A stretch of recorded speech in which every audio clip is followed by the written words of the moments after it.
எம்ஜிஆர் என்கின்ற மாபெரும் தலைவன் புகழையோ, ஏழையின் சிரிப்பிலே திட்டங்கள் மூலம் அதை கண்டு மகிழ்ந்து வாழ்ந்து மறைந்த புரட்சி தலைவி அம்மாவினுடைய புகழையோ எவனாலும் மறைக்க முடியாது. எவனாலும் அந்த இரு தலைவர்கள் புகழை உலகத்திலேயே மறைக்க முடியாது.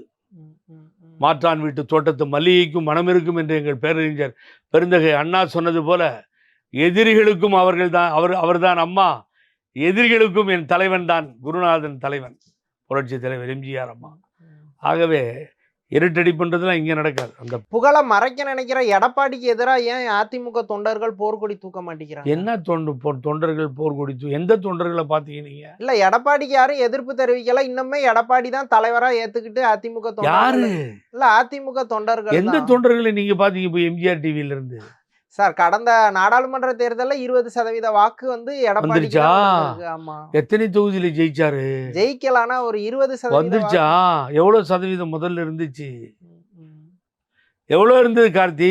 முதல்ல 40, 35. இப்ப எவ்வளவு ஆச்சு?